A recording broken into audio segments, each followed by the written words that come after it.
जब हम नए पेरेंट्स बनते हैं तो उसका बहुत इंपॉर्टेंट पार्ट होता है हम अपने बच्चे के लिए एक सिक्योर फ्यूचर प्लान करें। बट इस जर्नी में हम काफ़ी सारी फाइनेंशियल मिस्टेक्स कर बैठते हैं जिनको अवॉइड करना बहुत ज़रूरी हो जाता है।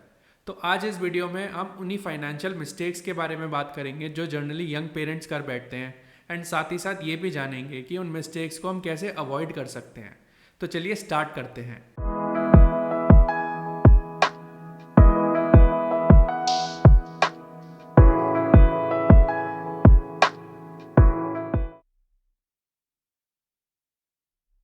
Hey everyone, my name is Karthik and you're watching Wealthy Parenthood by Karthik.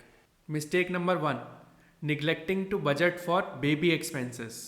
ये बहुत ही कॉमन मिसकंसेप्शन है कि बच्चे शुरू की एज में, मतलब जब वो 6 महीने के होते हैं या फिर 1 साल तक, उनका बहुत ज़्यादा कोई खर्चा नहीं होता। वो सिर्फ दूध पीते हैं, सो जाते हैं, ज़्यादा कुछ चाहिए नहीं होता उनको। बट ये एक बहुत बड़ा मिसकंसेप्शन है। फॉर एग्जाम्पल, अगर मैं सिर्फ वैक्सीनेशन की बात करूँ, वैक्सीनेशन का खर्चा स्टार्टिंग के 3 मंथ्स में अगर मैं बात करूं तो लगभग 7 से 8 हज़ार रुपये पर मंथ होता है स्टार्टिंग के 3 मंथ्स में। फोर्थ, फिफ्थ, सिक्स मंथ्स में वो थोड़ा थोड़ा कम होता चला जाता है, बट एक दो फेज ऐसे आते हैं फिर से आपको जहाँ पे 8 से 10 हज़ार रुपये वैक्सीनेशन के लगते हैं। तो एक बहुत बड़ा मोटा खर्चा होता है वैक्सीनेशन का, तो आप इसे इग्नोर नहीं कर सकते। साथ ही साथ बच्चों के डाइपर्स या फिर फॉर्मूला मिल्क जिनको नीड होती है, इसका भी बहुत बड़ा इंपॉर्टेंट रोल प्ले होता है शुरू के एक्सपेंसेस में। डाइपर्स, शुरू में बच्चे डाइपर ज़रूर पहनते हैं, तो जाहिर सी बात है दिन में कम से कम 7-8 बार उनके डाइपर्स चेंज करने पड़ते हैं, बिकॉज शुरू में जल्दी जल्दी वो गीला करते हैं डाइपर्स। तो एक डाइपर्स का भी बहुत मेजर एक्सपेंस बैठता है स्टार्टिंग के डेज़ में। वहीं फार्मूला मिल्क, जो बच्चे फार्मूला मिल्क लेते हैं उनका बहुत बड़ा एक्सपेंसेस बैठ जाता है, तो उसे आप इग्नोर नहीं कर सकते। एंड इनिशियल डेज में अगर मैं मानूँ तो ज़्यादा खर्चे होते हैं बाद के मुकाबले इनफैक्ट मैं एजुकेशन से पहले की बात कर रहा हूँ, बट इनिशियल 6 मंथ्स में काफ़ी ज़्यादा खर्चे होते हैं जब तक बच्चा फूड नहीं ले रहा या फिर कुछ खा नहीं रहा, जिस सिर्फ उसको मिल्क एडवाइज्ड है। तो उस 6 मंथ्स में बहुत ज़्यादा खर्चे होते हैं, तो इसे आप इग्नोर नहीं कर सकते। मैंने इन एक्सपेंसेस से रिलेटेड एक डिटेल वीडियो पहले ही बना के रखी है, जिसका मैं डिस्क्रिप्शन में लिंक डाल दूंगा, आप जाके देख सकते हैं।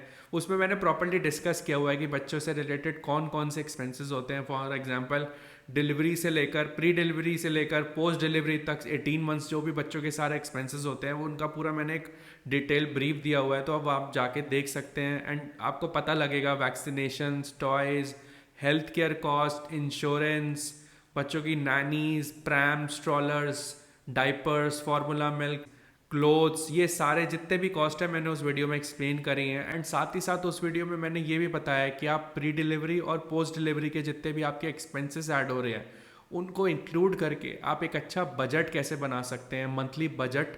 तो वो आप ज़रूर देखिएगा। एंड बहुत ही सारे टूल्स और एप्लीकेशंस भी हैं जिनकी मदद से आप अपने बजट को ट्रैक कर सकते हैं। आप अपने मोबाइल पे उन ऐप्स को डाउनलोड कर सकते हैं, सब फ्री अवेलेबल है आज के टाइम में।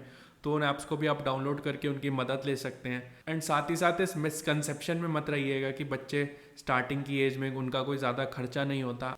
आप जितनी जल्दी इन एक्सपेंसेस के बारे में जान पाएंगे एंड साथ ही साथ उसके अकॉर्डिंग प्लान कर पाएंगे, उतना ही ज़्यादा अच्छा होगा। So second mistakes generally parents जो कर बैठते हैं वो है over spending on baby gears and products.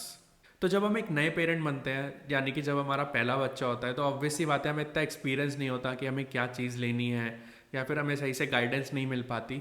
तो कहीं ना कहीं हम इम्पल्सिव बाइंग करने लगते हैं, या फिर हम पीयर प्रेशर में आने लगते हैं। हम अपने फ्रेंड्स को देखने लगते हैं कि उसने अपने बच्चे के लिए ये लिया, उसने अपने बच्चे के लिए ये लिया। तो उसी पीयर प्रेशर में आके हम अलग अलग चीज़ें खरीद लेते हैं जिनकी हमें नीड नहीं होती। तो इसका सबसे बेस्ट तरीका यही है कि आप एक लिस्ट प्रिपेयर कर लीजिए और वो सारी चीज़ें लिख लीजिए जो आपको लगता है एक बच्चे को 6 मंथ्स या फिर 1 ईयर में चाहिए होंगी। तो आप उस लिस्ट को जैसे ही प्रिपेयर करेंगे उसके बाद आपको उसमें से शॉर्ट लिस्ट करना है कि उनमें देखना है कि सबसे ज़रूरी ऐसी कौन सी चीज़ें हैं जिसके बिना आपका या फिर आपके बच्चे का गुजारा नहीं होगा उन 6 मंथ्स या फिर 1 ईयर के पीरियड में, जिसके लिए भी आप वो चीज़ें लेना चाह रहे हैं। तो उन ज़रूरी चीज़ों की तरफ आप पहले ज़्यादा फोकस करें रादर देन उन चीज़ों की तरफ जो इतनी इंपॉर्टेंट नहीं है एंड जो वो बाद में भी आप ले सकते हैं या फिर उनकी नीड ही नहीं है।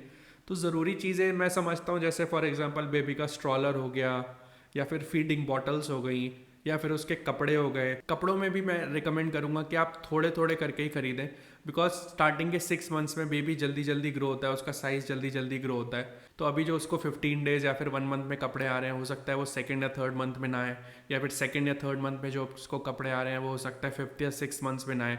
तो इट इज़ बेटर कि आप स्टार्टिंग में थोड़े थोड़े करके ही कपड़े लें, एंड बेबी के नीड और आपकी चॉइस के अकॉर्डिंग आप बाद में उसको और ऐड अप कर सकते हैं जैसा आपको नीड लगती है। वहीं अगर मैं फीडिंग बॉटल्स की बात करूँ तो हो सकता है बेबी किसी ब्रांड की फीडिंग बॉटल एक्सेप्ट करे, किसी की ना करे, बिकॉज सबका निप्पल जो होता है हर ब्रांड का अलग अलग होता है। निप्पल साइज़ का भी एक इशू रहता है कि फर्स्ट मंथ में आपको उस साइज़ का निप्पल देना पड़ेगा, एंड सेकंड मंथ में या फिर थर्ड मंथ में आपको उस निप्पल का साइज़ इंक्रीज़ करना पड़ेगा, बिकॉज उसका जो फ्लो रेट होता है वो उसके अकॉर्डिंग होता है कि फर्स्ट मंथ में बच्चे को कम फ्लो रेट चाहिए, सेकेंड थर्ड मंथ में उसका फ्लो रेट बढ़ाना पड़ता है आपको, तो वो निप्पल भी आपको चेंज करना पड़ता है। तो स्टार्टिंग में आप सारी चीज़ें स्टॉक करके मत रखिए, धीरे धीरे जैसे बच्चा ग्रो हो रहा है उसके अकॉर्डिंग आप चीज़ें लेते रहिए। आजकल ऑनलाइन का ज़माना है, घर बैठे 2 दिन में आपके पास सारी चीज़ें आ जाती हैं, तो इतना कोई टेंशन लेने की बात भी नहीं है। पहले होता था कि हाँ आपको पूरा प्लान करना पड़ता था, जाना है मार्केट तो सोचना पड़ता था। अब तो ऐसी ऐप्स आ गए हैं 10 मिनट में आपके घर पे सारी डिलीवरीज हो जाती हैं, या फिर मैक्स टू मैक्स 2 से 3 दिन में सारी चीज़ें आपके घर आ जाती हैं जो भी आप ऑर्डर करेंगे। तो ऑनलाइन का ज़माना है, तो आपको कोई भी चीज़ें बल्क में इतनी जल्दी से परचेज करने की ज़रूरत नहीं है। जैसे जैसे बेबी ग्रो हो रहा है आप उस अकॉर्डिंग उस चीज़ों को खरीद सकते हैं, बिकॉज फर्स्ट इनिशियल जो 6 मंथ्स होते हैं उसमें बेबी की ग्रोथ बहुत जल्दी जल्दी होती है। तो हो सकता है जो फर्स्ट मंथ में आपको उस चीज़ की ज़रूरत पड़ी, हो सकता है नेक्स्ट मंथ उस चीज़ की ज़रूरत ना पड़े, या फिर वो बेबी ही एक्सेप्ट ना करे। तो इसीलिए इम्पल्सिव बाइंग ना करें, एंड एक प्रॉपर लिस्ट बनाइए, एंड उन चीज़ों की तरफ पहले ज़्यादा फोकस करिए जो ज़्यादा इंपॉर्टेंट है।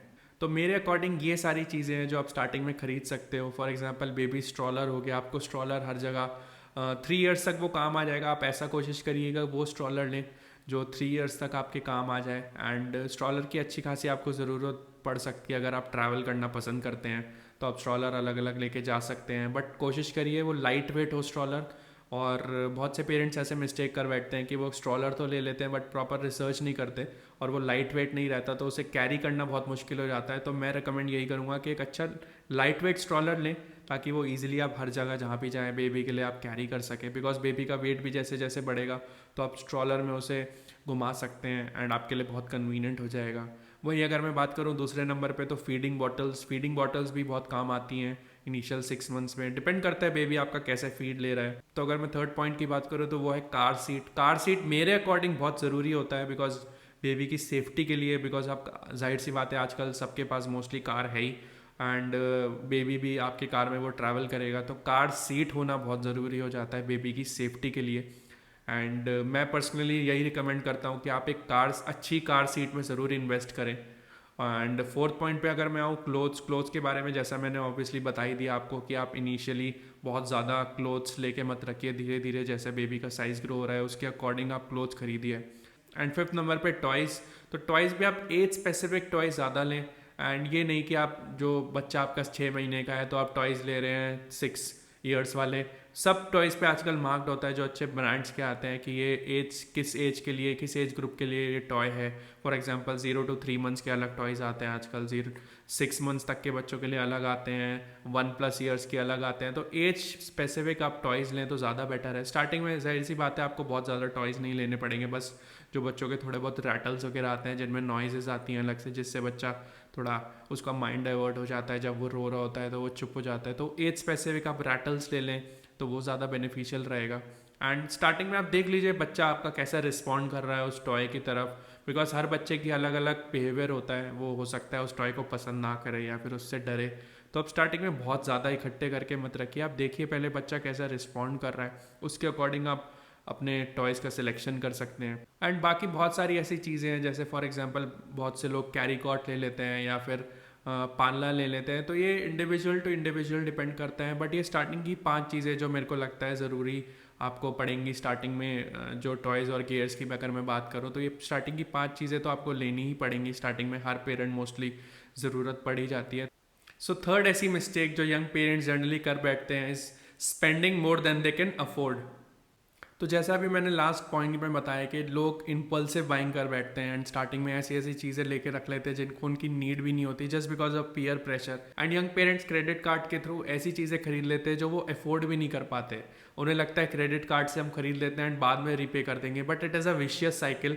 आप पहले तो खरीद लेते हैं एंड वो रीपे करते करते बहुत टाइम हो जाता है और उसमें उतना इंटरेस्ट ऐड अप हो चुका होता है। बिकॉज जनरली जो बैंक लोन्स वगैरह, जो होम लोन्स, पर्सनल लोन्स वगैरह डिपेंड करता है, जनरली 8 to 12% रहता है जो इंटरेस्ट रेट रहता है। बट क्रेडिट कार्ड्स का अगर आपको नहीं पता, तो जो क्रेडिट कार्ड्स पे लेट पेमेंट का जो इंटरेस्ट लगता है वो होता है लगभग 45% पर एनम।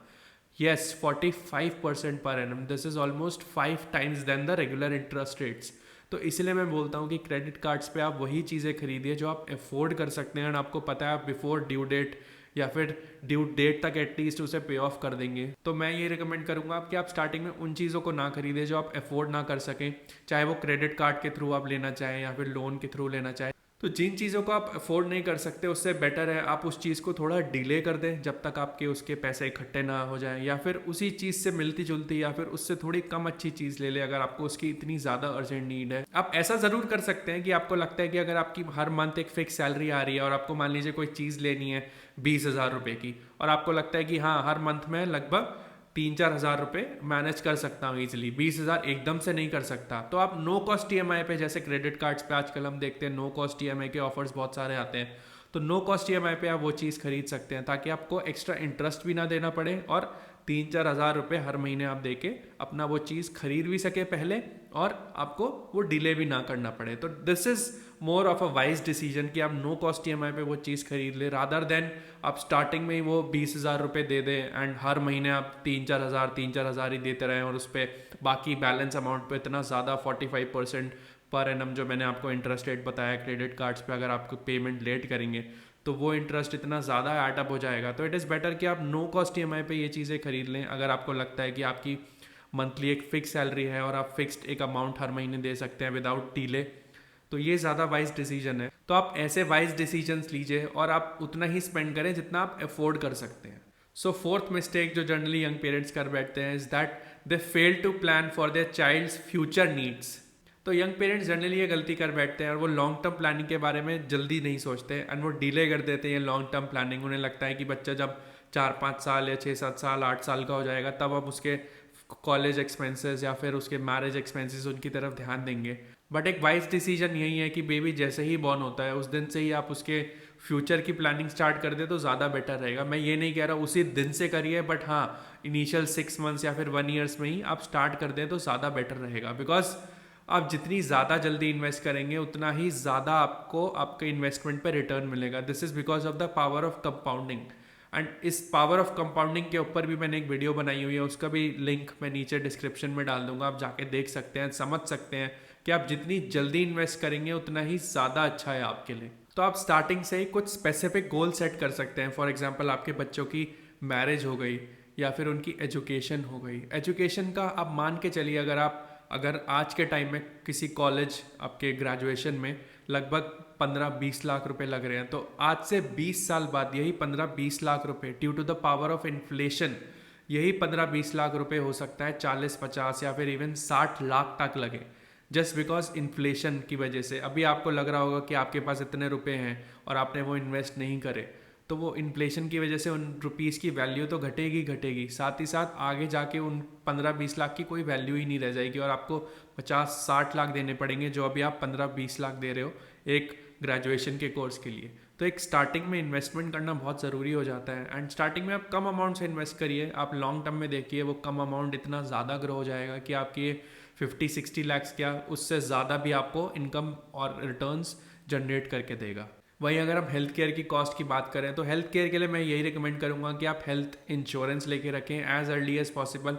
आप जितनी कम एज में अपना हेल्थ इंश्योरेंस लेते हैं उतना ही कम प्रीमियम आपको देना पड़ता है। जैसे जैसे आपकी एज बढ़ती जाती है आपका हेल्थ इंश्योरेंस प्रीमियम भी बढ़ता चला जाएगा, बट आप स्टार्टिंग में हेल्थ इंश्योरेंस लेके रख लेंगे तो वो आपका एक प्रीमियम बहुत कम एज में आपको ज़्यादा बेनिफिट देगा। फॉर एग्जांपल अगर आप 30s में अपना हेल्थ इंश्योरेंस ले रहे हैं तो फॉर अ 30-year-old, और अगर वो अपनी वाइफ और बच्चे को इंक्लूड कर रहा है तो मैं समझता हूँ 10 लाख का हेल्थ इंश्योरेंस 15-20 हज़ार रुपये पर ईयर में आपको मिल जाना चाहिए। यहीं अगर आप अपना 2 लोगों का हेल्थ इंश्योरेंस, अगर आपकी एज 50 होगी तो यही 15-20 हज़ार रुपये का इंश्योरेंस जो 10 लाख कवर का आपने लिया था, तो यही 15-20 हज़ार रुपये हो सकता है आपको 50 हज़ार रुपये तक देने पड़े एक अच्छा हेल्थ इंश्योरेंस लेने के लिए। तो जैसे मैं स्पेसिफिक गोल्स की बात कर रहा हूँ तो ये अलग अलग गोल्स आप डिवाइड कर दीजिए एंड इनके अकॉर्डिंग आप अलग अलग अपना इन्वेस्टमेंट कर सकते हैं।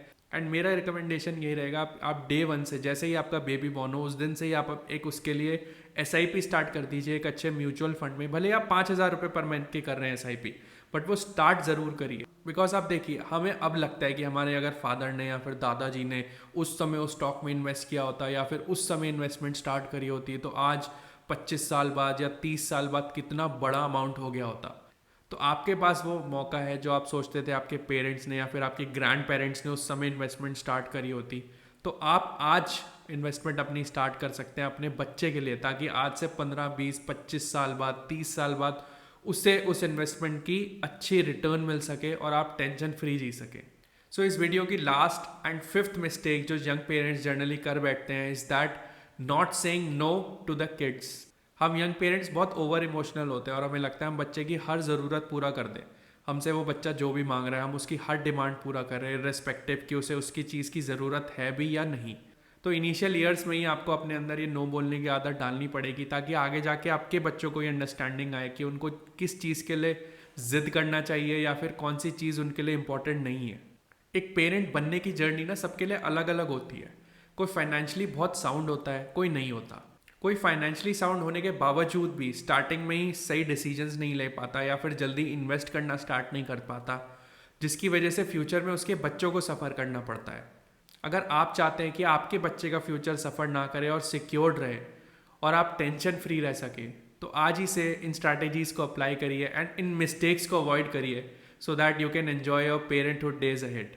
एंड अगर इस वीडियो से रिलेटेड आपके कोई डाउट्स या क्वेश्चंस हो तो प्लीज़ कमेंट डाउन बिलो। मैं जल्दी से जल्दी कोशिश करूँगा उन सबको आंसर करने की। एंड आई होप आपको ये वीडियो अच्छा लगा। इफ़ येस तो please hit the like button and you can also subscribe to my channel and press the bell notification on, ताकि आने वाले सारे अपडेट्स आपको मिलते रहे। And I will see you guys in the next video. Thank you for watching wealthy parenthood by Kartik.